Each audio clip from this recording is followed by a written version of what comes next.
Hi friends, इस video में हम ईसैप स्मॉल फाइनेंस बैंक के बारे में डिस्कस करेंगे। अगर आप नंबर बेसिस पे देखेंगे तो ईसैप स्मॉल फाइनेंस बैंक आपका ब्लॉकबस्टर नंबर प्रेजेंट किया है Q1 ऑफ FY27 में। हर एक फ्रंट पे अगर आप देखेंगे इसका नंबर बेहतरीन है। अगर आप पूरा स्मॉल फाइनेंस बैंक और आपका माइक्रो फाइनेंस सेगमेंट में देखेंगे तो हर एक प्लेयर बेहतरीन नंबर शो कर रहा है। और ईसैप भी देखेंगे स्मॉल फाइनेंस बैंक सेगमेंट में है। और आप सबको पता है कि स्मॉल फाइनेंस बैंक में एक आपका सिक्योर पार्ट रहता है और एक आपका अनसिक्योर पार्ट रहता है। प्रॉब्लम ये हो रहा है कि उसका नीम थोड़ा इफेक्ट हो रहा है। नीम क्यों इफेक्ट हो रहा है अगर आप देखेंगे तो उसका दो पार्ट है, एक सिक्योर वाला पार्ट, एक अनसिक्योर वाला पार्ट। अब मैनेजमेंट क्या कर रहा है, हर एक स्मॉल फाइनेंस बैंक का कंपनी क्या कर रहा है, वो अपना बुक को लेस वोलाटाइल बनाने के लिए ये लोग अपना जो अनसिक्योर वाला पार्ट यानी MFI वाला जो पार्ट है उसका परसेंटेज धीरे धीरे घटा रहा है और उसके हिसाब से सिक्योर वाले पार्ट का परसेंटेज बढ़ा रहा है। हर एक लेंडर को अगर आप देखेंगे स्मॉल फाइनेंस बैंक सेगमेंट में हर एक प्लेयर वही कर रहा है। किसी का आप देखेंगे सिक्योर पार्ट था आपका 30%, वो 50% कर रहा है। किसी का था आपका 50%, वो 80% कर रहा है। किसी का 70 था, वो 90 कर रहा है। इस तरह का हर एक सेगमेंट कर रहा है। इससे क्या हो रहा है, आपका जो नीम है वो इफेक्ट हो रहा है। तो आप जैसे आप देखेंगे सूर्योदय का नीम इफेक्ट हो रहा है। पहले उसका गाइडेंस था 8 to 9% का नीम, लेकिन आप वो कह रहे हैं कि हम 8 to 9 नहीं कर पाएंगे, हम 7.2% कर पाएंगे।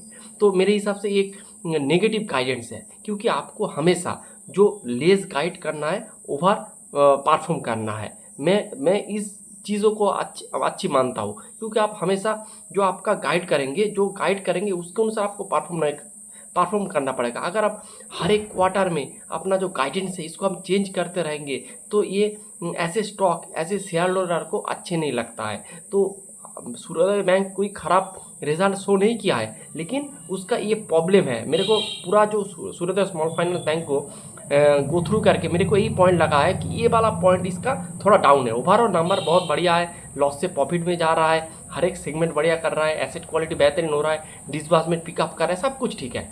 तो यही बात है। अब चलते हैं सीधा ईसैप स्मॉल फाइनेंस बैंक में। तो ईसैप स्मॉल फाइनेंस बैंक का देखेंगे, इसका भी दो पार्ट है, एक सिक्योर वाला पार्ट, एक अनसिक्योर वाला पार्ट। सिक्योर वाला पार्ट का परसेंटेज धीरे धीरे बढ़ रहा है। अगर आप देखेंगे आपका एक साल पहले ऑलमोस्ट 55-56 के रेंज पे था, अभी ऑलमोस्ट हो चुका है 62% में।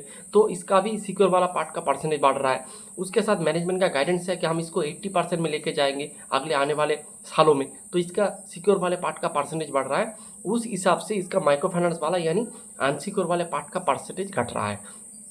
अगर आप देखेंगे तो उसके साथ अनसिक्योर वाले पार्ट में भी ये जो पहले ग्रुप लोन वगैरह देते थे तो ग्रुप लोन का परसेंटेज धीरे धीरे बुक का ये लोग छोटा कर रहा है। उसके हिसाब से इंडिविजुअल लोन में ज़्यादा फोकस कर रहा है।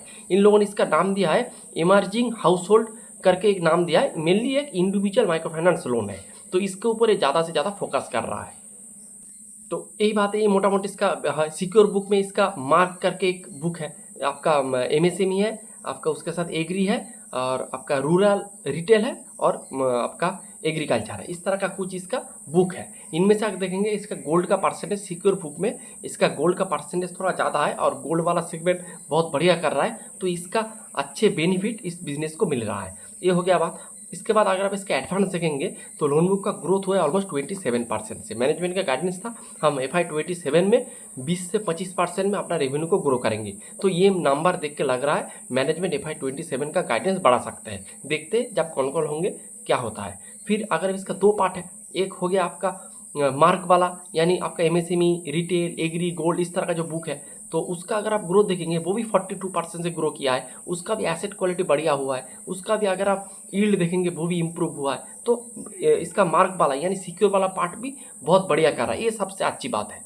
उसके साथ इसका जो माइक्रो फाइनेंस वाला बुक है आप देखेंगे उसमें ये लोग अपना जो ग्रुप लोन वाले सेगमेंट है उसका परसेंटेज घटा दिया है। उसके हिसाब से ये लोग जो इंडिविजुअल लोन है इसके तरफ ये ज़्यादा से ज़्यादा फोकस कर रहा है। अगर आप इसके इंडिविजुअल लोन बुक देखेंगे वो 185% से ग्रो किया है। तो इसका माइक्रो फाइनेंस वाला बुक भी बढ़िया कर रहा है, और हर एक लेंडर जैसे माइक्रो फाइनेंस का उसका एसेट क्वालिटी इंप्रूवमेंट हो रहा है, तो इसका भी अगर आप देखेंगे एसेट क्वालिटी इंप्रूवमेंट की दिशा में जा रहा है, यानी बहुत बढ़िया कर रहा है।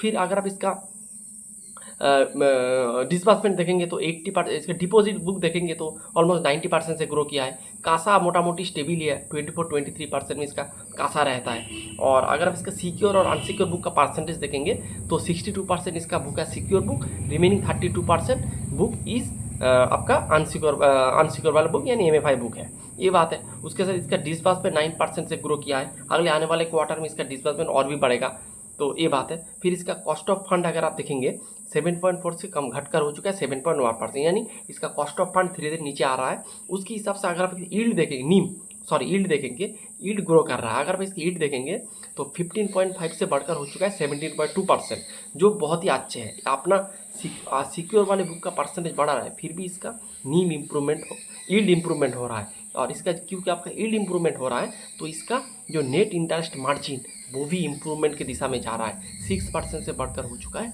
7.9%। Q4 में था आपका 6.5%। तो ये सबसे अच्छी बात मेरे को लगा है। मैनेजमेंट का गाइडेंस था कि हमारा जो नीम रहेगा FY27 में वो 7% रहेगा। अभी Q1 चल रहा है, इसका नीम है 7.9% यानी 8%। आपका जो गाइड किया था उससे बेहतर परफॉर्मेंस, यही मेरे को सबसे अच्छा लगता है।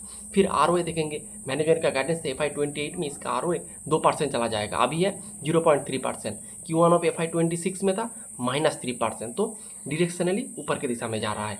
अगर आप इसका ROE देखेंगे तो -4.3 था, अब बढ़कर हो चुका है 4.4%। Q4 में था 1.3%, डिरेक्शनली ऊपर की दिशा में जा रहा है। नेट इंटरेस्ट इनकम अगर आप देखेंगे 54% से ग्रो किया है, बहुत अच्छा। प्री पोजिशन ऑपरेटिंग प्रॉफिट वो भी अगर देखेंगे 179% से ग्रो किया है। पैट का तो आप मैंने परसेंटेज हम निकाल नहीं सकते हैं, -81 करोड़ था Q1 ऑफ FY26, अब क्या हुआ है आपका +80 करोड़ हो चुका है। तो जो आपका था -80 अब हो चुका है +80। Q4 में था 23 करोड़।